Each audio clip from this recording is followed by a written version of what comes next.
Right, so this is the follow-up video to the Tartarus run. This is the Labyrinth Expunge Expedited.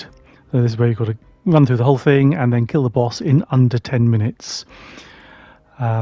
It's pretty straightforward. I'm using the same setup pretty much as before, except I'm going to be using the Royal Chase as a void scout rifle, but otherwise it's with a Horde and code Duello with lasting impression, so it's the same as last time.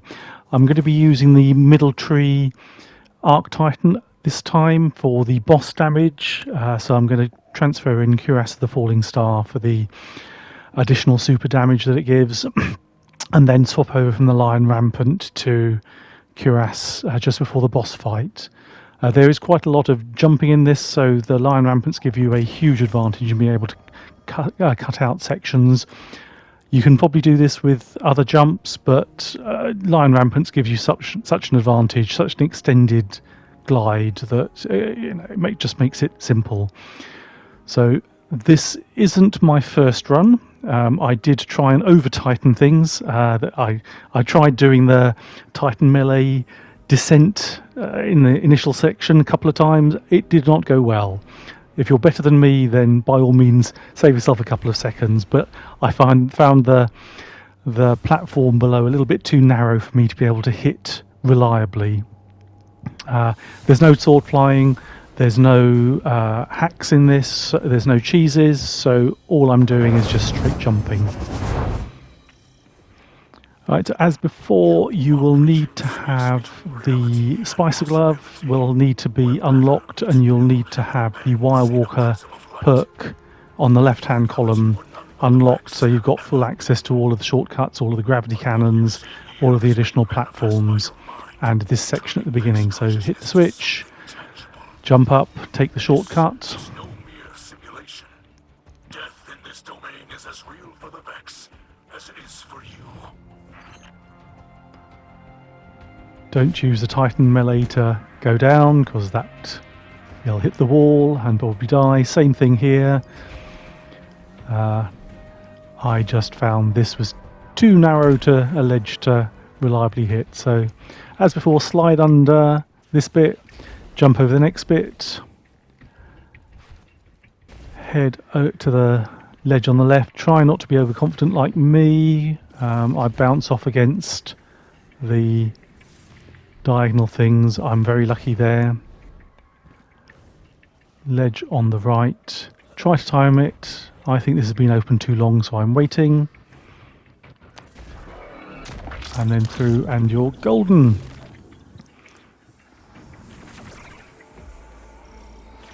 The labyrinth of Vex consciousness made manifest.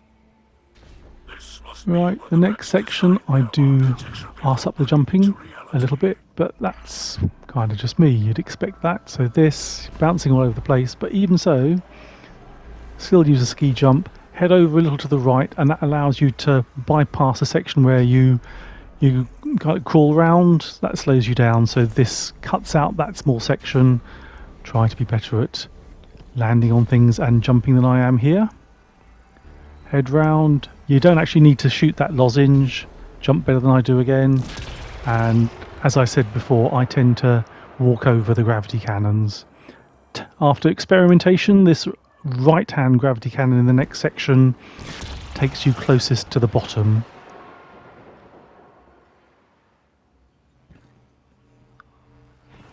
So just head down. Try not to bump your head. Now this next section, there's snipers each side and a platform that spawns in. They spawn in pretty much as you land on the previous one, so you can just keep moving, you don't have to wait. You'll see there's a few Vex that spawn in at the end, but you can pretty much just ignore those, just run past them and to the next section.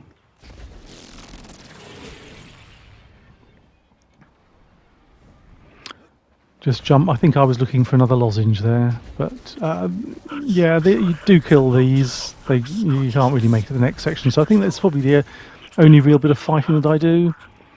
Hit the switch to get the platforms, shoot the lozenge, and again keep moving. There are snipers here. but with Lion Rampant you can pretty much cut out all of the little platforms in the way. You could probably make that jump in two with Lion Rampant. Right, Harpy, dropping an orb, you just have to put into a receptacle to open up a gravity cannon. So just grab it and head over to where it's indicated by the marker. Again, I'm ignoring all of the ads here.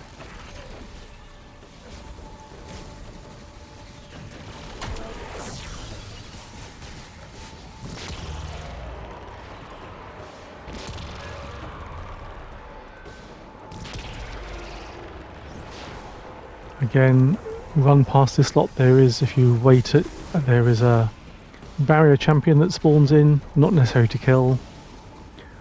Shoot the lozenge here, that does spawn a Minotaur in behind you, so just hug the wall here and he can't hit you. Hit the switch again, get the platforms, try to shoot the detain harpies. They'll hold you up, they're not deadly unless they catch you mid-jump maybe, but if you hit a lot of them they can hold you up and they're just annoying.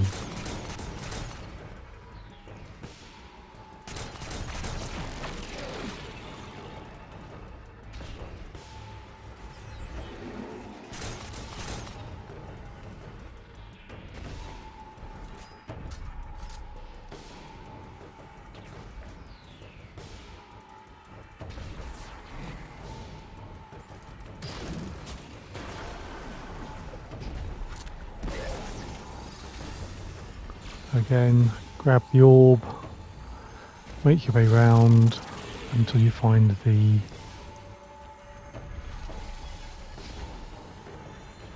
receptacle. You can probably do that in one shot with Lion Rampant, but I haven't tried.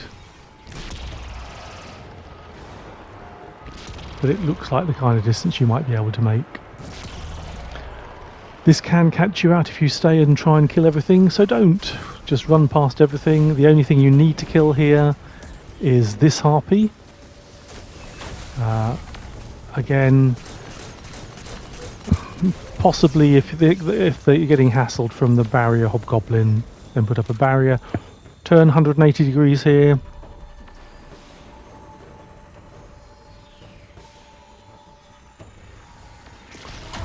Put the orb in, and we're getting pretty close to the boss here. Again, you could probably do this in one, but I'm doing safety first.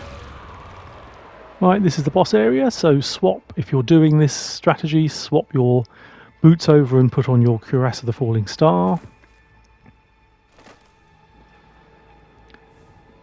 Hit the switch here to get the additional platforms. And then you're ready for the boss fight. So, as before, I am just trying initially to get the boss to the first immune phase as quickly as possible. So I'm looking to get Breach and Clear on, and then my Co-Duello with Lasting Impressions. That should, in one go, bring him to immune phase. So that will bring up the two harpies. So you want to get, ideally I try and get both orbs first before I start the mechanic to get rid of the immune shield. You can see there are snipers around the edge of the area, and he can bounce you off, so just be aware of, he's got the stomp mechanic. You might want to take a little bit of time, because you do have plenty of time if you've done this. There's still, 2.5 minutes to go. Get rid of some of the snipers, because they are reasonably accurate. They can cause you problems. They almost caused me problems here because I didn't keep an eye on where the boss was, got damaged here, ran through a whole load of ads, and the snipers are still going. So on reflection, this probably would have been a better time to run Protective Light as a mod with Charged with Light, because I haven't used the Warmind Cell builds at all here. But anyway, final boss damage phase, just put your Breach and Clear, be more accurate than me. Breach and Clear, and then with Cuirass of the Falling Star, that's a that's a 2-phase, so should have done that with Tartarus as well on reflection. So there you go, all done, not too difficult. That's the week 3 triumph completed, and I hope you have fun clearing it yourselves. Mind that commanded this domain is no more. And now this region of the Vex network must collapse. The fabric of reality is beginning to return to its prior state. At last, real progress. This is how we save our people. By tearing apart the veil of night that the Vex have laid over the city. Well done, Mithrax. Thank you. An elite-sneed Splicer would not have been able to endure this confrontation. And a Lightbearer without a Splicer gauntlet would never have been able to enter this domain at all. The Guardian is a union being, a conduit between two houses. They are proof of what can be accomplished when separate components become a single machine. As Zavala Kel says, stronger together.